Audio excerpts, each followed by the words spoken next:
All right, guys, welcome back to Crossfire with SB and Gabi. Here we are, re-recording the intro for our next episode because we lost it on the app. So, that stuff happens. Thankfully, we have an awesome episode coming up. Gabi, how you doing this morning? I'm good, man. So, first and foremost, if you haven't subscribed to the channel on YouTube, please do so. Hit the bell in the corner for notifications so you can be notified anytime new content gets publicized. And recognizing our sponsors right off the bat, we've got Smirnoff Ice. I don't have it on me. It's in the fridge because I just about to go to bed. So yeah, and I just woke up, so I'm just sticking with coffee today. But Smirnoff Ice, don't worry, we'll make up for it. And then we've got ReadyGo.ca. ReadyGo Garb is a friend of the show, a sponsor of the show. And we have a contest that we did last month. We've got a contest this month.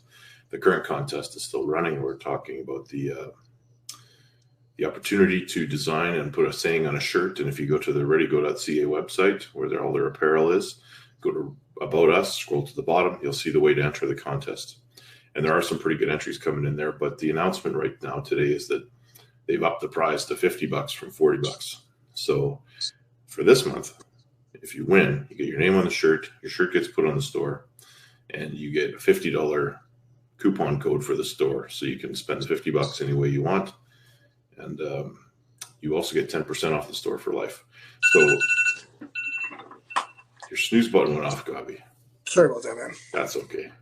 So anyway, the store will be the 10% you get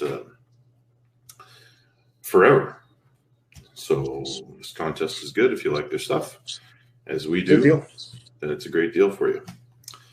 Recognize our Patreon members real quick. So we have a Patreon site.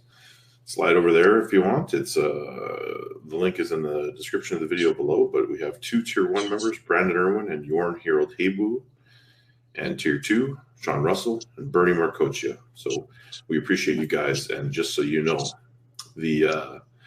there's been a clip of the Gabriela video that was posted about 5 days ago for the Patreon members to see as an exclusive. Now you guys are going to see it as part of this video, and then later on as a clip. But just so you know, those Patreon members sometimes get early access to the videos that we post. And that should do it, buddy. But we did get those straps sent to us. So we had the lion straps. And in our original intro, we were saying we're going to use them and give a review. But now the time has passed, and we used those lion straps in the Mansas Challenge, which is the Manitoba versus Saskatchewan series of super matches, which I'm happy to say that Manitoba won by a landslide. And then but the referees at the event used the lion straps during that event, and everyone seemed to really like them.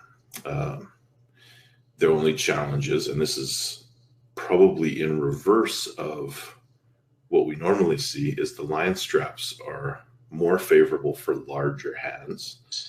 And because they're thicker and more robust, sometimes they were a bit of a challenge for people with very, very small hands. I'm talking more like the ladies' lightweight classes. Mm. But like anything, nothing is perfect for everyone. But the lion strap seems to be a win all around, and the referees really like them too. Dealing with a new strap and breaking them in, though, that's the only issue. So once those things are nice and worn in, I think they'll be a win. I haven't had time to try them on the table yet, but I can tell you that strictly looking at them and feeling them, they are probably one of the strongest built straps I've ever seen. Like really robust, really strong. And they're very soft. Like the material they use is so soft that I walked away from there after using the strap in my super matches, which I won, by the way. Is no marks on my wrist, no strap burn, no cuts into the wrist, no nothing, because the material is a different type of material than what we're used to. Are you telling me Saskatchewan didn't get one match? Oh, they did win some. They Okay. did. They did come out on top of some of those matches. I don't have the results immediately in front of me, but they did. Okay. It was 26-14 or something like that. So each time you win, you get a point. So across the whole series of super matches, we won 26 times, and they won 14. Gotcha. What that tells me, though, is even if I would have completely lost my matches, it wouldn't have affected the outcome. Now, that being said, we also had the tournament to follow, and Jason Dubray looked like Jason was there? Wow. Jason Dubray looked awesome. Thunder Bay. There was a huge team from Thunder Bay. It looked like they shut down the bodybuilding club and brought them all out here. Like they had like 6 super heavyweight guys that were all jacked. And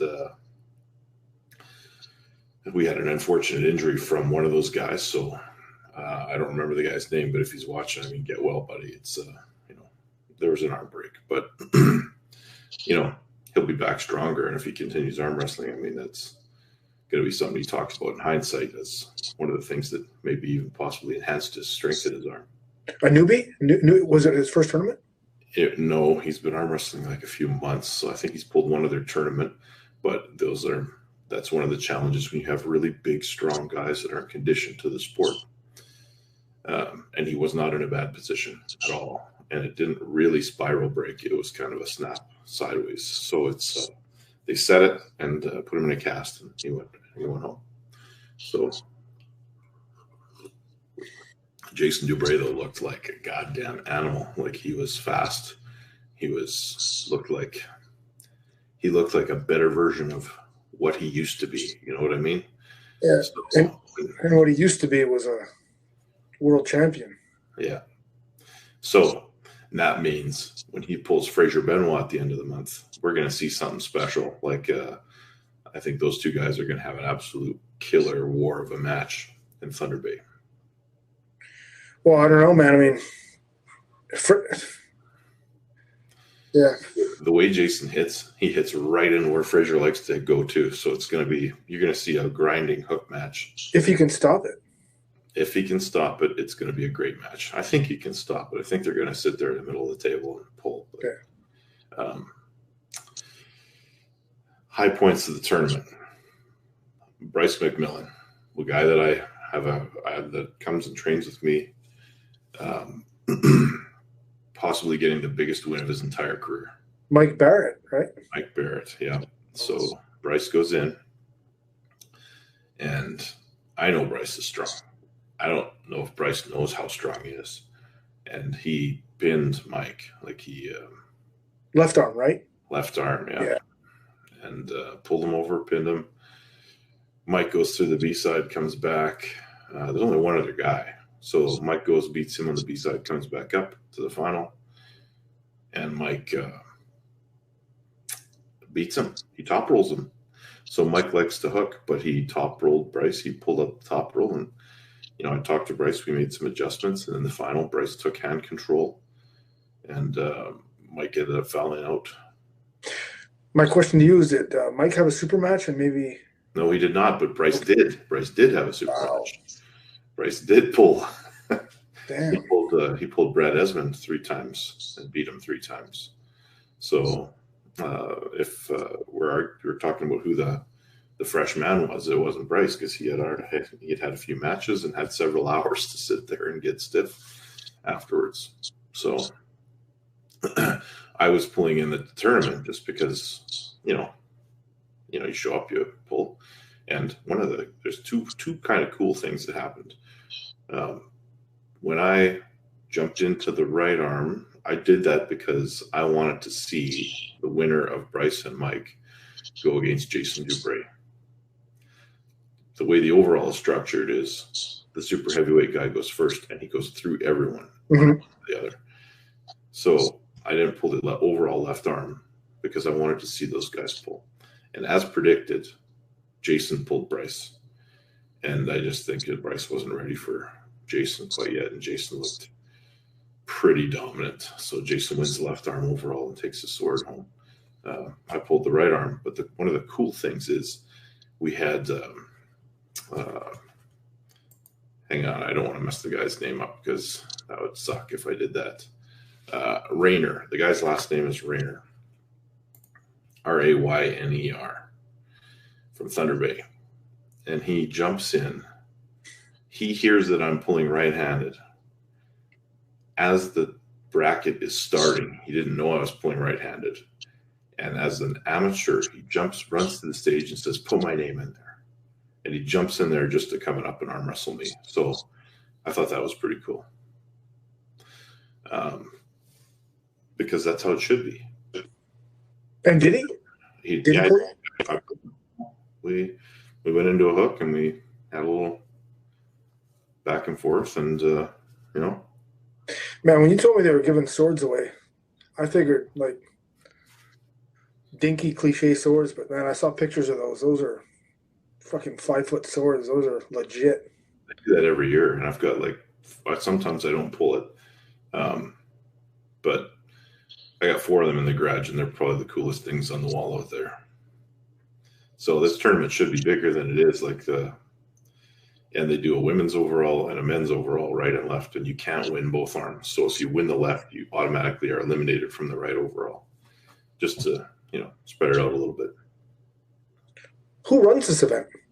This is Manitoba Arm Wrestling Association that runs that. So Daryl Stephenson and Stan Scott are kind of the guys that have always put that particular tournament on. And it's a cool show. They do a good job. Was my good friend Curtis there? Curtis does not. I haven't seen Curtis in Manitoba for a long time. But no, he did not come. Yeah.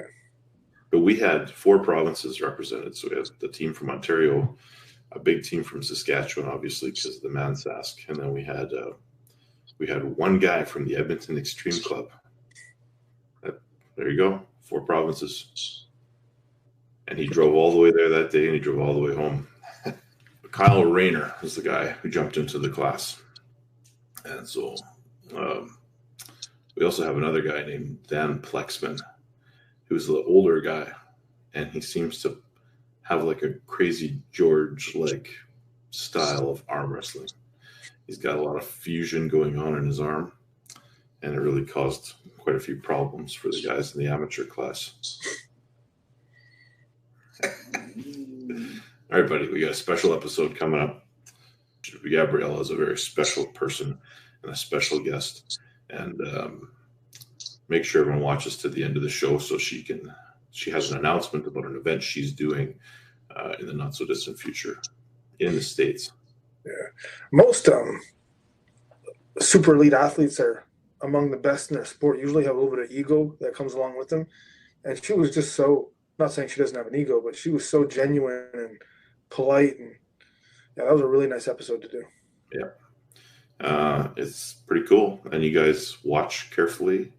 In the next few days, we're going to be marketing what our next one is going to be, and if we have time, we should maybe do a Facebook Live here at some point pretty soon, because we got the top 8 coming up again, and some big announcements about the top 8 for next year as a 95 kilo class. Exciting times. Anyway, guys, thanks for tuning in. Enjoy the show. Thanks a lot, guys.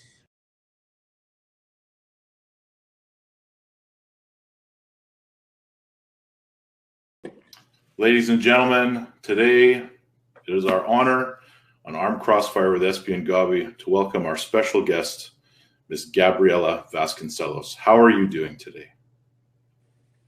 Hi, guys. I'm super happy to be here. I thank you for the invitation.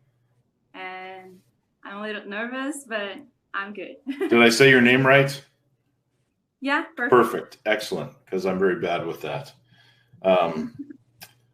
Gabriela, we're happy to have you here, and we consider you to be the best female arm wrestler walking the planet at the moment, and maybe for quite some time, actually. So, actually, I want to correct that, Gabby. I personally think after your performance with Sarah, I think you're the best arm wrestler on the planet, any gender, because the gap between you and your closest rival is so big. It's bigger than any man and his rival. So I have you as the #1 arm wrestler on the planet right now. Wow, thank you. I was actually very surprised when I was watching your guys doing your predictions, and I was sure that you all were gonna go with Sarah like everybody else did, and I was surprised on how much you guys knew about me, and I mean, especially Gabi that I don't know. I've never seen you. And I was like, is he really going for me? So, but I was happy and thankful because they were all accurate facts of my career, and there I was at some point I was almost doubting myself because everybody was like so certain of Sarah's superiority that I was like um, surprised on how much I was trying to prove myself on that match because of everybody telling otherwise. So I was happy with your guys' predictions. Well, that's actually one reason why I favored you, but I thought I thought it was easily can go either way. I just thought you were going to come in as a more motivated athlete. And another reason I picked you is we in 2006 Manchester, England at the Worlds, I was there and I saw you pull as a junior, winning the juniors and then winning the Open, beating Joyce King, who was at that time, in my opinion, not only Canada's best female arm wrestler, but one of the best in North America. So I've kind of followed you since then. So I know your accolades. I know what you can do. Yeah, that was like a huge tournament. Was when WAF got together again, and like I go with people that I've never seen before. Was a lot of way more people there, like crowded, and I was super happy because I kept my world titles that I had before that people were saying that were easier to get, and I was like, was the first time that I really proved myself, so it was a good tournament. Yeah, super impressive. Yeah, when we made our predictions, I think we surprised each other because I actually expected Gabi to go with Sarah, and I think he expected me to go with Sarah. So when I said Gabi wins, he looked at me. He's like, "Damn, that was going to be my pick." But we couldn't make money off each other. No, we couldn't, and we kind of I kind of thought, you know what, it's going to be a great match. I honestly didn't expect it to be so dominant, but you know, there's now this huge gap between you and number two. Like it's, I was listening to Engen talk on Neil Pickup's podcast the other day about how if you're going to rate the top 50 arm wrestlers, you would put John Brzenk number one, and then skip every place down to 20, and then number two is actually number 21. So I would think that's a similar situation for yourself, where you are sitting at number one, and there's such a huge gap between you and number two that it's a strange position to be in. So how do you feel that you are going to go forward and get meaningful opponent in your next WAL or WAF or wherever you intend to go? Like, how do you feel about the competition that's out there right now? That's a hard one because my goal, my career was used to be beating Makieva from Russia, but now she's retired. I told her not to do it, otherwise I wouldn't have a goal. But she didn't listen to me anyway. And I don't know, maybe Neil can get her to WAL.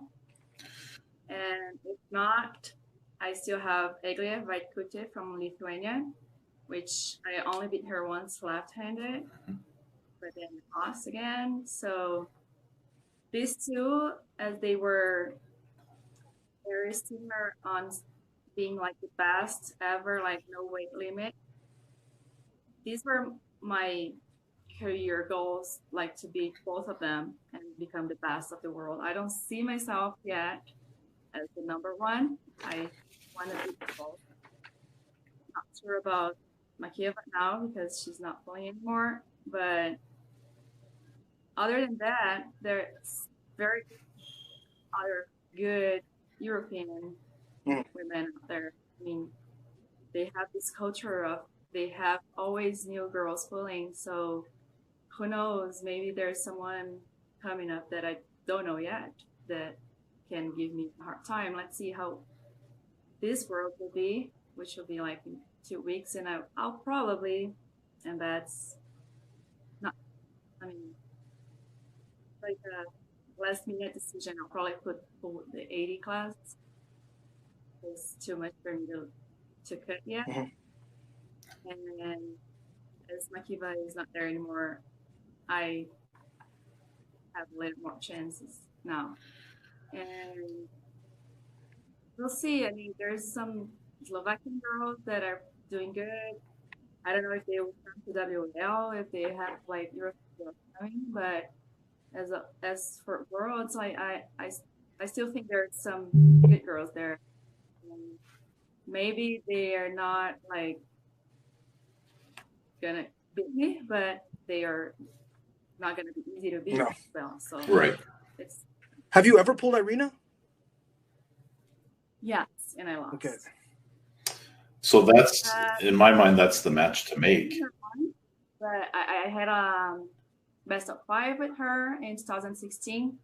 I beat her once, and I know that my weak points at that time are much better now, and my coach keeps saying me that today I could beat her, but now she's gone. I don't know what to do. Did she beat you with her hand or her arm? Right. Well, I mean, did she beat you with her hand or her arm? What was your weak point that you believe she beat you on? My weak points are hand and wrist. Okay. And I was able to hook her once, and then it was super easy. Never happened again. Okay. Well, I know Neil Pickup watches the show, and he's going to be watching this one for sure. So, Neil, I mean, that not only needs to happen in WAL if you can get Irina out of retirement, but it needs to happen as the main event of a card, not just on the undercard. So that's my feel about it anyway. Yeah, and I think with the WAL rules and the strap setup, maybe it's easier for me to try to go inside, which is my strong point. Yeah. But the only time I was able to do that to her, I just pinned her easy. So maybe I have more chances now with WAL rules. Interesting. So can you talk a little bit about your background, Gabriela? So I used to be a gymnastic, and when I was 12, I was just passing by at where I used to train, and this other woman who was a arm wrestler came to me, said that she was watching me for a while, and that she thought I was strong. She didn't know at that time that I was so young, and she was like, she grabbed my hand and she was like, do it. And I did it. I didn't even know why I was doing. And she was like, I knew you were strong. I have to go do this. I was like, do what? She's like, I'm wrestling. I was like, what is that? She's like, I'm wrestling. You don't know. I was like, yeah, I used to play at school. I don't know. I was like, no, let's go. And I was super shy and I did not want to go. I did not want to do it, but she got me. She put me at the table and was like, do like you did before. So I was so lost. I didn't know what to do, but everybody felt my strength and they were like, oh, you're going to be a champion. I have to do it. And because I didn't want to say no, I said yes. I don't know why. And 3 weeks later, I was state champion. Nice. Wow. But for a while, I didn't like training, actually, for like almost 2 years. And then I went to my first Worlds. The next years was just... And what year was that? What year was that first Worlds? 2001. Okay. In Hungary. And I got 3rd place, right arm, 2nd place, left arm. And I lost to, actually I didn't lose to her because I didn't got to her. I lost in the semifinals. But Irina Gladkaya was, if I'm not wrong, her last junior worlds, and she got 1st place in my class. And I was very light at the time. I was like 60, I don't know, kilos. 65 maybe. And then after that, because I had beat the girl that beat me in the semifinals, and until that point for me, arm wrestling was just about being strong. Although all the techniques I had tried to learn, I didn't pay much attention to that. And in comparing to gymnastics, where you have to think a lot of the time, it's a very complex sport. Arm wrestling for me was just not challenging enough. So I was just strong, I was winning, but that didn't captivate me. And then after that, I was like, whoa, wait, how did she beat me if I had beaten her like 2 minutes ago? And I knew that she was doing something different. I didn't know how to defend that or how to behave. And then I started to think that wrestling was more just being who was stronger. For sure. And started training more after that. 2002, I didn't go to Worlds. I had to go to surgery. Then 2003, actually, yeah, I went to Russia. I was 15 and I got my first world title, both hands, junior and senior classes. So it was 4 at once. Impressive. Yeah, then I got, again, both hands, 2 classes, 2004. Actually 4, no, because there was no junior classes in Brazil. 2005 in Japan, both hands, 2 classes, and then 2006 in England, and then 2007 in Bulgaria. Then I had a very severe shoulder injury. I didn't train at all in 2008, but I still went to Worlds because I didn't have to train to qualify for Worlds and winning like national championship here in Brazil. I got 3rd place left and 4th place right. But even before that, I had said that win or lose, I was gonna quit. I couldn't sleep because I was in so much pain for so long, going to different doctors, doing different things, therapies and all that. And I quit. And then after Canada, the first time I pulled again was when I moved to San Diego in 2010 with Harold Ryden, Dave Smith, James Shadow. And then Worlds, they were in Vegas. I was like, here, maybe there is a spot in Brazil team. I called them, they had it. I pulled, I got 2nd left, 3rd right. I quit again. I came back to Brazil in 2011. And then I only went back pulling in like June, July 2011. I qualified for Worlds. I went to Kazakhstan. I got 2 seconds, but I decided I wouldn't quit again because I wanted to be the first again. So I got 2nd 2012. I changed coaches, and then that's when I lost to Sarah first time afterwards. Nobody knew, but I had like just torn my ligament on my elbow, and I didn't cancel the match anyway, so I lost bad. I couldn't even grip because it was so hurtful.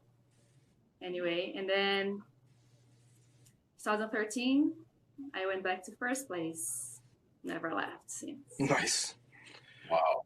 What's your dominant arm? Are you stronger with your left? Would you say that's your dominant arm right now? It's weird because I actually don't know. It varies each year. I train the same way. I sometimes say that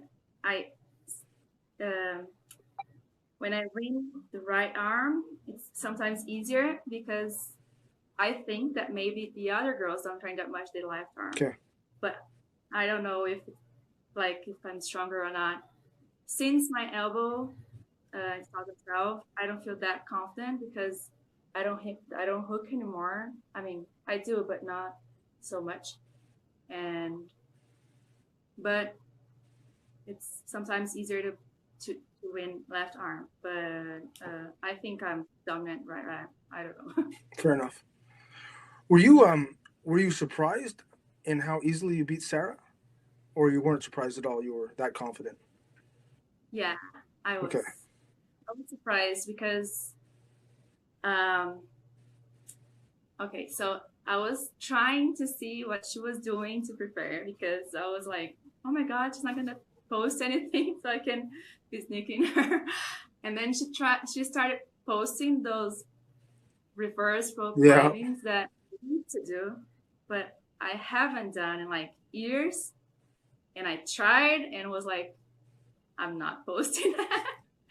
I was able to do the towel thing that she did with heavier weight for repetitions, and I also did the rope but not climbing, and I was like, oh my God, her hands should be so strong. Yeah, it has to be super strong, and I'm scared, and like I was super nervous at the beginning, but I don't know, like my coach was saying, like, don't be nervous, you were stronger than ever. I was like, yeah, but I don't have like a reference. I only train with men, and they have to let me go and then bring back, and then like it's different. And our first match, it was very, very bad grip for me. I was like under her hand when they strapped. Yep. So, and I had trained that because I know my arm's short. So I was like, I'm going to train because I don't know if they're going to be so strict about being the same level. And that's what always happened at the training. It was like I was going to lose the wrist, but was still able to pull like the whole thing. And that's what happened. And like all the, I didn't realize that I dragged so much to the side until I got like 12 fouls. I don't know how many. But I realized I didn't use the longer pad backwards. I just use it sideways. And then the second one, I got a fair start. So I was just worried about getting another fall. So I trusted the training I had done and kind of just blocking her hip. And then when I was able to I was rewatching it, and I was like, I went with my elbow to the front so I could hook, and then, okay, and that, when I felt that, no disrespect to her at all, but I felt I could stay there how long it needed. Like, that was super comfort for me, and she could do anything. She wouldn't move it, not in that position. And I was too excited. I did the dragging again, and I got another fall. Although I think it was like at the same time I was spinning her. So if they had like cameras in different angles, they would say that my elbow did came off, but my hand was her hand, like I was ready to pin her. So yeah, that's what I was trying to tell them there, but they didn't listen to me. And then I was like, okay, I have to go slow. And then Bart came to me and said, the pin pad is slower that you're used to, so take it slow because I don't want to fall you off. I was like, okay. And then I controlled myself. And by that time I was already more like not too much adrenaline, so you can think of what you're going to do. At that point forward, I was just like controlling everything. I knew I had it, and I was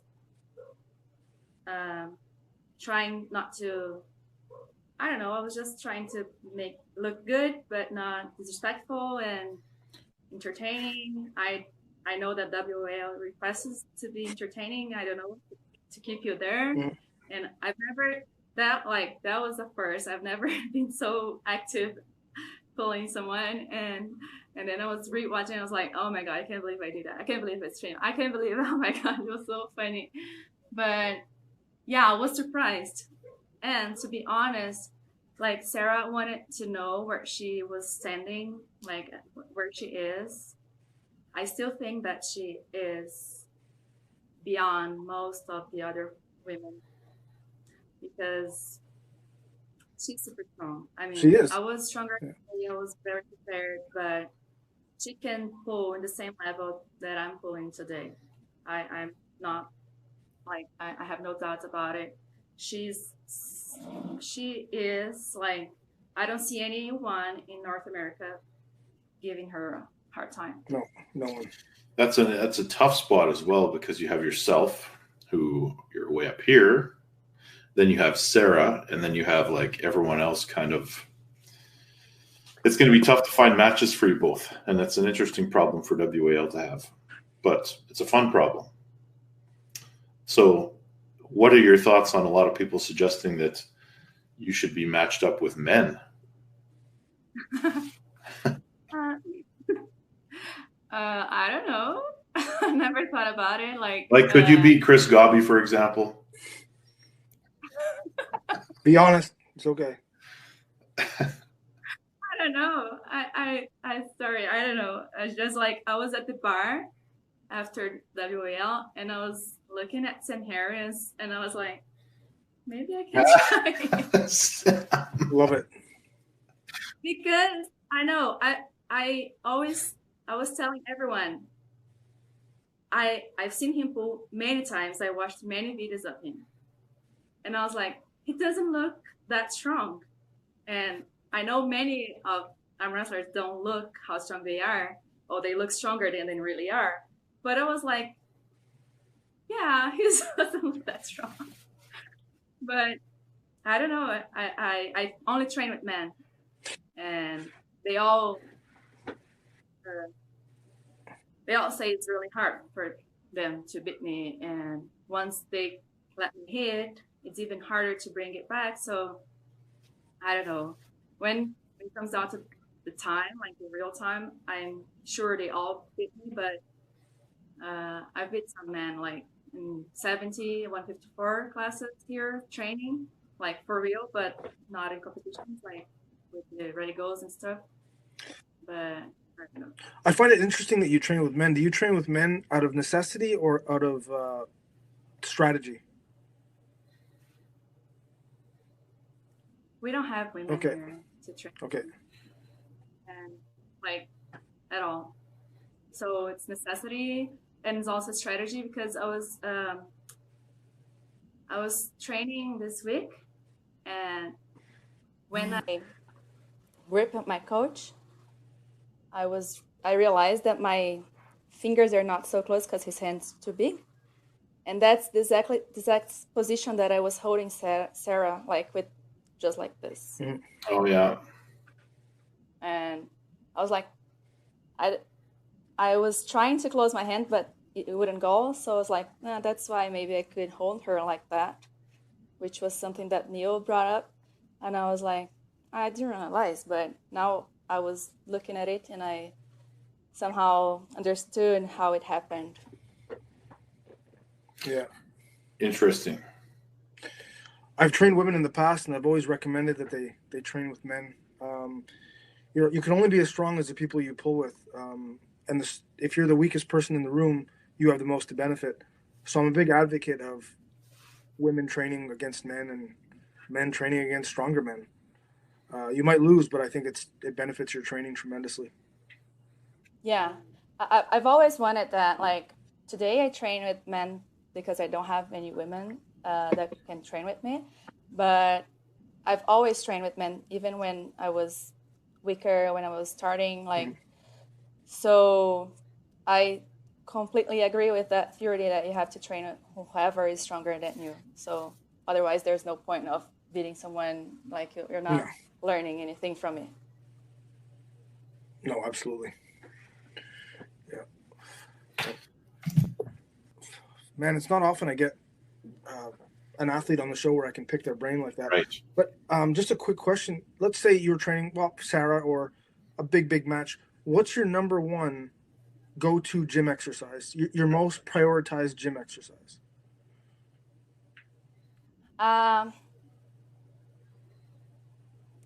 I think that, let me think. That's a good one.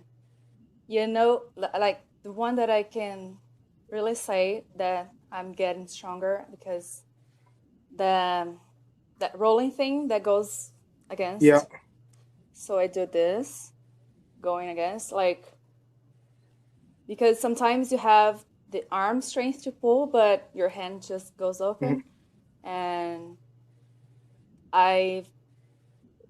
since Sarah, I've improved a lot in this exercise. I was able to put heavier weights and hope, like, sometimes I try to do, I think the rope thing, I don't do much climbing, but like either this or this are very good for hands. Like for me, I would work on things that would improve hand and wrist. Basically, yeah, that's. I find that interesting because you're arm heavy. You're a more arm dominant puller, yet you prioritize your weaknesses. I find that's Because I think that, like, from when I put Sarah to today, because I loosened up the training a bit, I felt the difference already. So hand and wrist, you lose more quicker than arm and whatever. You're absolutely right. Once you, like, if you get like to a good point of arm strength and you keep doing that, you don't really have to try to be stronger or go heavier weights every time, because you can keep that strength. Other than like hand and wrist, like it's already getting weaker. And so this week I went back to doing heavier things to work on it, because you just want to relax a bit. And next week you'll see in the gym that this week that you relaxed, it's already coming. For sure. Yeah, good point. Yeah, very interesting. So I have an 11-year-old daughter, and she is trying to be like, she's an arm wrestler. She's been provincial champion. She is her name is Jordan. She's gone to the nationals, and she's training for the Canadian nationals next year. And she asked me to say hi to you first of all, because she watches your training videos. But if you had any advice for an aspiring young female arm wrestler, what would it be? Okay, that's a responsibility. Okay, first of all, say hi back to her. Yeah. I think that the main goal as a child, being like an athlete, is just, and actually it's a goal that I keep to today. It's always have fun. Like, don't take it too serious, because it's just a sport. We probably won't have many of us living out of arm wrestling, or any of us anyway. But I mean, if she likes it, she has to train. She has like a very good coach, I believe. Oh, thank you. And and just keep going. Like, she's gonna lose, she's gonna win, and that's part of the thing. And that's when you learn the most, when you lose. I've learned a lot with my losses, and especially like with Sarah, when as I said, is like I was in a comfort zone, not really excited to train, not motivated. And when you lose, or when you have like a good challenge ahead, that's when you test yourself, you go beyond what you're doing. And that's the fun of it, like trying to be better, be a better version of what you've been. And that's it. I mean, I love that kids are doing, and I love that girls are doing, because we need the new generation. Every woman that asks me about arm wrestling, I want to teach them. I want them to come to the sport, because we need it, and we have to do the women powered, because that's like that's something that the world needs. For sure. Absolutely. You say Gabi, and I heard Gabby. Yeah, Gabby. It's awfully close. yeah. Yeah, I mentioned that Wall should maybe consider having a match between you and a tier 3 lightweight arm wrestler, a male arm wrestler next year. I think that would be incredibly interesting. I have a very curious mind, and I find myself, I've pulled many, many women over the years at practice and after pulling. I don't think I've ever pulled one of your ilk, your level, and just my mind is curious what it would feel like to grip up and to pull with you. Part of me thinks I'd go through you. Part of me thinks I'd have to work my ass off just to hold you off. But it's like, man, I don't know. I don't have the answer.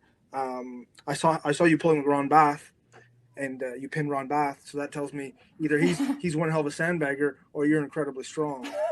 But, he came to me at WAL and said that was surprising, something like that, because he had Sarah, and then he was like, now I know for sure. I mean, I felt it, but now I know for sure I won't let you hit anymore, because that day I couldn't bring you back. So yeah, I mean, what I think that men feel is like, they say to me that I have like a constant pressure. Mm-hmm. And once I got in the hook, even when I'm losing, it's like hard to open me up. Like, I don't know how to say. And obviously, if it's on ready goals, I probably lose to most, because my hands is already small for women. So imagine for men. And basically that's it. Well, Ron, because he let me go to my comfort spot. Well, Ron said in the comments section on one of our previous shows that he could not bring you back out of your spot. Yeah. So the way I pull is, I'm a very defensive. I hit for position, not to pin, and my opponent always gets what they want, and I just stop it and try to work my way back in a defensive hook. So if we pulled, you would get everything you want. The question is, could I hold it off? And I don't have the answer to that. Maybe one day we'll find out. But tons of respect for you and what you're able to do, because just the fact that I have to compute how hard I'll have to work to beat you automatically tells me how incredible your ability is. Thank you very much. Because yeah, it's hard to see a man to admit that. Well, no, I have no problem admitting it. In fact, if you did beat me, my initial reaction, like every once in a while I talk to a woman and she says, well, what happens if we go out on a date and we arm wrestle and I beat you? And will you like stop talking to me? And I said, if you beat me, I'll propose. I'll give you a wedding proposal because if a woman could beat me, I find strength so admiring, and I respect it, that if a woman can parallel or be superior to my strength, I find that so incredibly awesome. Like if you would beat me, I'd be in absolute awe. I wouldn't be pissed off, or my ego wouldn't be deflated. I'd be like, man, that's incredible. And I'd want to ask you, what are you doing that I'm not? And what are, I'd want to get further into your brain and find out, what are you doing that definitely all women and most men aren't doing? That's what I'd want to find out. Anyway, it's all speculation, but like I said, after we did our after the wall card, we did our post match analysis, and I said, by far, what you did to Sarah was more important and more significant than any other match we saw that night. It's just, it resonated in my mind for days and days. Because although I had you winning, I did not have you winning that easily. You shocked the world as far as I'm concerned, and so, yeah. So are you going to WAF? Yes. So that happens in not very long from now, correct? Yeah, I'll travel next Sunday. So that's right away.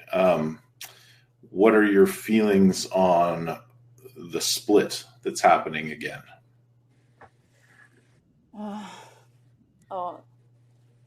I basically hate it, because I think it doesn't benefit anyone, just like whoever is on top of it. For us and wrestlers, it's like, it sucks bad. I mean, I've started going to Slotty like 3 years ago, And I had like, I wanted to be slotted champion one day. I don't see that happening anytime soon now because Brazil is on WAF side. Right.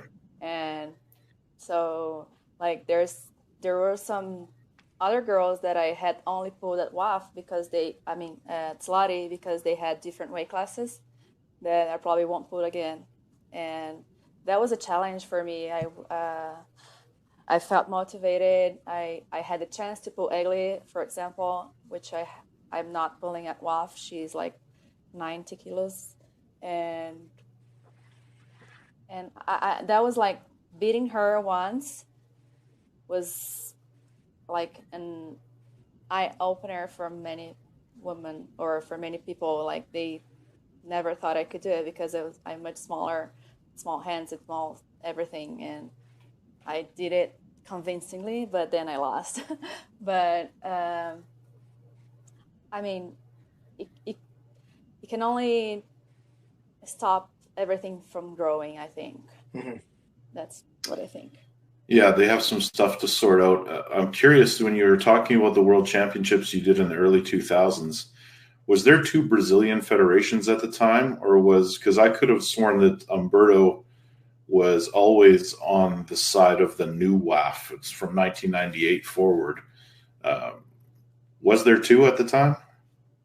No, we were always one federation. Okay. And actually, that's something like if someone tries to open a new federation here, it's extremely, how to say, frowned upon. I don't know the word. Yeah.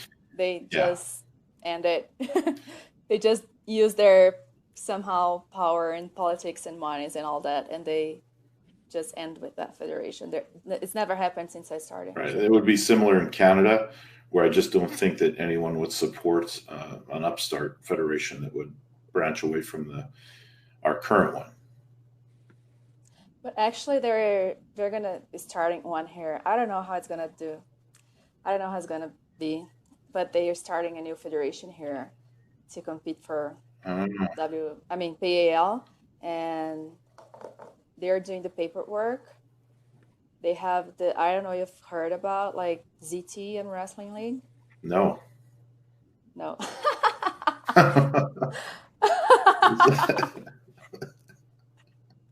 I love how they think they're famous. What is it called?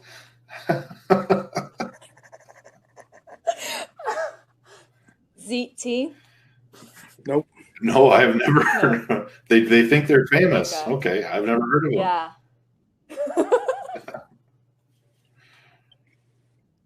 Sorry, anyway. And then like they are starting this federation and they are connected somehow with Mazurenko. Okay, so they're the ones that are going to send the team to the IFA Worlds. Yeah, but they don't have a team. Okay, so there's going to be like one person. Okay. But actually, they're not going to IFA Worlds. They're just going to Zlati. Oh, I see. This year. The guys going to Zlati. Yeah. So, who are your training partners? Like, you must have. I know you and Wagner were kind of presented as almost being teammates. But do you actually train together, or who do you train with? Okay, so I live in a city like 30 minutes from Wagner. Yep. And every Saturday I go to his city because that's my team. That's who I compete for, their team. Okay. So every Saturday I go there. But I don't actually train with him because it's just like too strength. Like too strong for me. And the problem with training with men is like many don't really like getting beaten, so I'm really afraid of hurting myself, so I only train with men that have like their ego stuff figured out. I hear you. So I train with my coach, which is also my husband, actually soon to be, and we have like this other guy here at 154 who trained with us during the week, like in the gym. And then when I go to his city, we have like these other guys, good guys, like not too heavy, like from 70 to 100 kilos, I don't know. And I train with them, all nice guys. Interesting. Do you have you ever trained, or how well do you know Edward TLA? What? I don't know. Sorry, I didn't understand. Maybe I got his wrong. TLA? He pulled Corey Miller in a super match. He's about 80 kilos, super strong hook. He might not be. Chiete. Yeah, that's it. Oh, yeah. That's the one who found ZT Lee. Oh, okay. Yeah, he's the one that you can't really pull him because he'll hurt you not to lose. Yeah. But I've trained with him in the past, like just once or twice. Okay. And it was the same thing as from Beth. They let me hit, but once I got in my spot, they either hurt me or they lose too. Because I can hold for a while, like in this tight position, and I don't seem to release the pressure. So they say that it's like constant pressure, and it's hard to bring up back. Nice. Well, it's interesting because we have the same kind of issues up here. Like, there's nobody that I can't beat as it comes to my arm wrestling practices, but just beating those guys would not really give me any meaningful work. So I can empathize with what you're saying. And I also see other training groups that one guy shows up and needs to be dominant over everyone and takes those practice matches very seriously. Yeah. I have a different approach. What I do is I spend all week pissing people off on Facebook that I'm not coming to practice. And so I get all their strength and all their aggression. So it makes training for me a little bit better. I don't know what happens to me, but I can never give the same 100% that I give in competitions in training. So especially in the beginning of my career, I would lose to all my teammates and then I would beat them all in the competition. And I didn't even know what I was doing actually. So there may be some thing that happens in our brains, I don't know, that when the competition things turns on, like it changes, like you get stronger somehow. I don't know. Yeah. So I never like I wouldn't know like how would us like we if we put together how much of my real strength you would get. Right. Every arm wrestler out there can be divided into either a practice puller or a competitive competition puller, and it's how they do during competition or how heavy the competition is. And I think it has to do with your disposition under pressure and also how fiery a competitor you are. And also, when you're really training hard, you really don't have that much left over at practice. Like, you should never be at peak form during practice, right? But you're never going to be at peak form during practice. But competition, you're going to be at peak form. So it's a better marker of your strength, of your ability. Yeah, and you have like I usually rest like 6 or 7 days before competing. Sometimes I do like some rubber exercise just to move a little bit, but that was it. Right. That's pretty much exactly what I do as well. Super light resting work before a tournament, but basically no resistance for a period of 7 to 10 days. What do you think that does? What do you think that does, Ryan? For me, the rest altogether? No, the minimal low resistance band. Just flushing things out, getting toxins and inflammation out of the muscles. It's not to get stronger. It's to make sure you're recovered. Gotcha. That's fair. Yeah, that's exactly why. I used to do it like not too long ago, but I do it now just to feel like your body's moving and then get the things flowing. Yeah, it was basically active rest. So, Chris, I assume that you have a thought on that philosophy, or is it just out of curiosity's sake? Both. I've done everything. I've tried everything. I don't know. Like, once your arm's getting ready for a tournament, I mean, does it really flush out the toxins? I mean, should you have any inflammation 5, 6, 7 days out? I don't know. I'm not saying it's wrong, and I've done both, and with identical results. So it's hard for me to state which one I think is better. That's why I asked you the question, because I like to get input. Because for me, sometimes at the state I'm at now, I'm more like, just take a full week off, and I mean completely off, nothing, super compensation, almost make everything dormant, so that when I do get to the table, everything just wants to fucking fire out of sheer frustration because it hasn't done anything. But I don't know if that's the right approach. I've done both, and I've had success with both.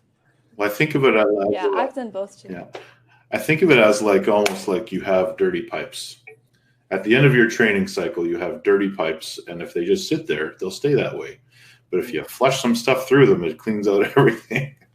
I don't know, man. Like, psychologically, you can say, let's say we lived in the same town. You say, Chris, come over. We're going to throw tires and arm wrestle till we're red in the face, and we're going to squat. And I'm like, I'll be there. And you'll get my full effort, and I will be completely committed to the experience. But if you say, let's do work at 20% of our max capacity, I can't even do that on my own. Like, I get so bored with anything that does not stress my mind or my body at a high level. I just get bored with. I'm not good with frequency wrist stuff. I'm good with going in the gym, doing an hour of wrist stuff until I can't even close my hand anymore, and I can't even hold a pen, like, and then take 4 days off of that. I'm not good with tedious, repetitive at 40% or 30% or 20% of my max. I'm just not good with it. Psychologically, I'm not good with it. Gabby, what do you think is the benefit to doing that active rest stuff? As Gabby said, I tried both ways, like completely rest and doing this, and I can't really tell the difference, but I'm doing it like for a while, just because when you're resting, like, you feel so like you're just doing nothing for so long that you feel like have to do something, even if it's not, even if it's just for the mental part, because sometimes, and then you start feeling pain where you didn't have it, and then you feel weak, and then you feel like, oh my God, I have to train, because, and then it's like, I think it's more, sometimes it's more for like your mind. Yeah, you could be absolutely correct. It could have no physical benefit, but the benefit it has psychologically is, there's something to be said for that. Yeah, good point. Yeah. So, and how do you guys warm up for a competition? Sorry, I'm doing that's okay. For me, I like to do some light pulling, and it's just super like 10% pressure back and forth in all positions, starting with almost like the Vanderlei Silva type wrist movements with when you're gripping your opponent's hand. And I do that before practice. I do that before an event. If I don't have anyone to do that with, or there's no table, I'll just grab a pole or a wall or something and just try to loosen up everything before it's 100% go. For years, I would go to competitions over train, because I was so obsessed with training that I would train right up to Thursday on a tournament that Saturday, and I would train hard on Thursday, only because I could not. My life was in the gym. And what happened was, as I built inflammation in my elbow, the more inflammation I had in my elbow, the more warming up. I did not get strong until I had 15, 20 hard matches, like 80% of my max capacity on a practice table, because it took that long to get blood into the inflamed area. Now that I peak better and I can take a full week off and I go into tournaments just ready, I find that I might do 15, 20 push-ups to just get blood across my shoulder and chest, because I don't want to, you want that area warm. I think body temperature is important, so I might wear a hoodie. But then again, about 20 minutes out to before I'm going to pull, I want to start getting blood in my elbow. So what I'll do is doesn't have to be on the table. I'll just put my arm up against someone else's and just kind of go sideways in the defensive hook and kind of lean into it and get blood into the bicep head and to the elbow at the same time. But not too much where I'm fatigued, just enough to get a minimum amount of warmth and blood. It's just when I'm injured or inflamed that I have to do a lot of warming up just to get blood in the stubborn areas. Yeah. One of the craziest things I've seen is when I was at the World Championships with Greg Boyes in 2002 rather. He was in the hotel gym the night before the tournament, and he was working out hard.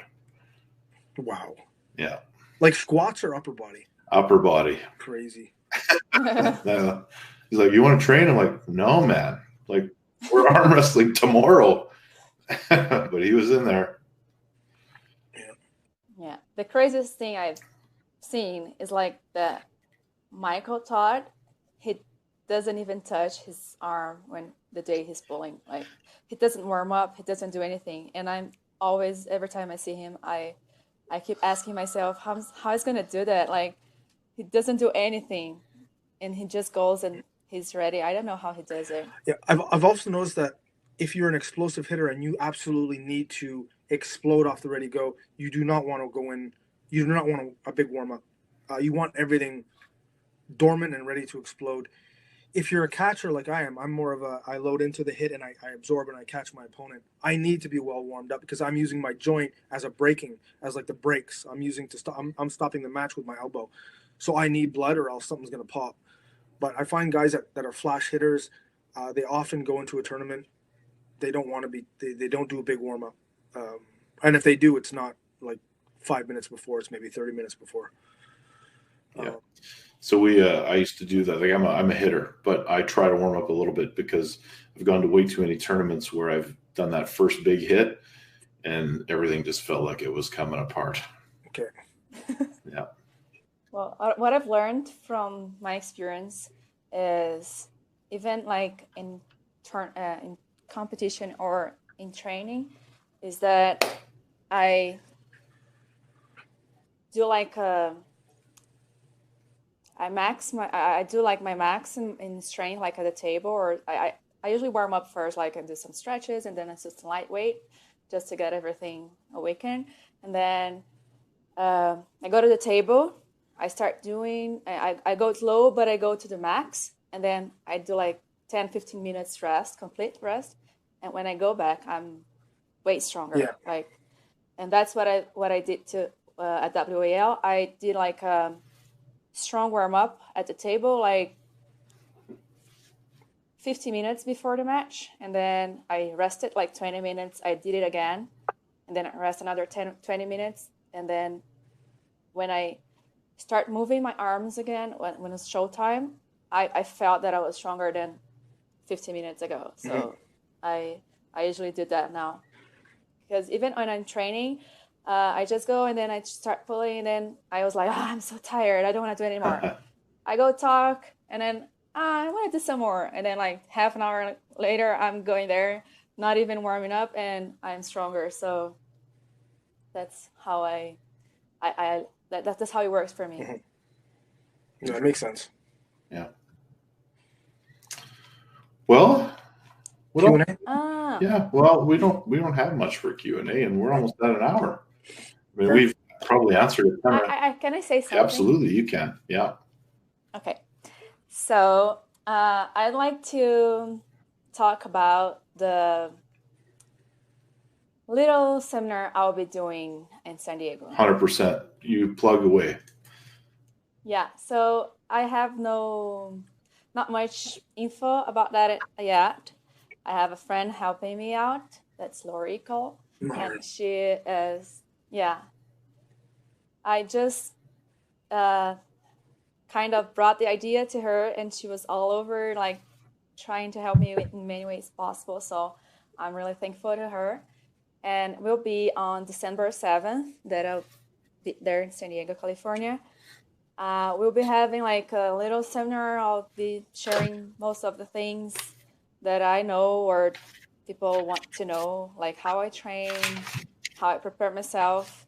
And then we'll be like just everybody together pulling and having fun, and probably a party after that. So You said, I wanted to invite. You said December the 7th this is? Yes. Okay.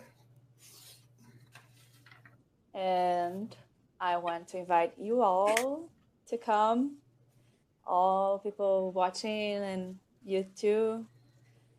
And Gabi, that's your chance to pull me. Oh, if you want to come. if that happens, I'm coming too, so I can film that for our show. And it could be my retirement match, right? Let's face it. If I lose, I gotta bail. No, I'm just kidding. I'm a big fan of Lori Cole. She's a great ambassador of women's arm wrestling and arm wrestling in general. And anything she backs, supports, it's got to be awesome. She's just the heart and soul of arm wrestling. I'm a big fan of Lori's. Yeah, she's backing all of it. Actually, I'm trying to help from here, but I can't do much, and that's it. I think it should be fun. We'll have like an event page or like all details soon as we got them. So I just want to invite you all. Well, let's be honest, Ryan. It'd be nice for you and I to get out of the snow for a while. Would you believe we live where there's snow right now where we live? How crazy is it? Really? There's a lot. And I'm like, it's super hot in here in Brazil. We're like spring, but it's over 30 degrees. We had a record-setting winter storm here in the last weekend where it was a state of emergency because of all the power lines that were knocked down from the wind and the snow. So, yeah, it would be nice to get the heck out of here. And December 7th. So, like she said, ladies and gentlemen, December 7th, Gabby's going to be putting on a seminar with Lori Cole. And what city did you say that was in? San Diego. So watch for that on Facebook. When you have the information on that, please send it our way and we'll help you promote that. We appreciate you very much for coming on our show. Thank you. And, this is going to be, I appreciate you guys. Yeah, this is a very special fun. episode for us. And thank you so much. Yeah. Let me just say something. We have guests, and it's always nice to have guests and stuff like that. But rarely do I personally find it a privilege to have a guest on where I can pick their brain and really, like, you know, I just have a lot of respect for you, and it was an absolute honor to have you on the show and for you coming on. I think you're a big thing in the sport, no doubt. Yeah. Thank you. Thanks a lot. I hope I had cleared things for you on my point of view.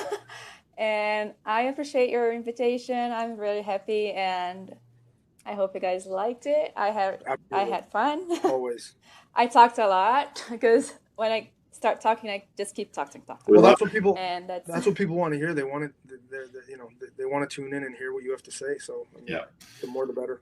I think it's going to be one of our most popular episodes, and good luck at WAF. Even though Thank you. I think we know how it's going to go. In my mind, I know how it's going to go. So, no disrespect to any of the girls over there, but you better be ready. Mm-hmm. Yeah. Well, I'm getting it ready, and I hope they are too. But I'm going to do it for the win. For sure. All right, guys. Well, we'll end it here, and thanks again, Gabby. Thank you. Okay. Enjoy your day, everybody. Take care, guys.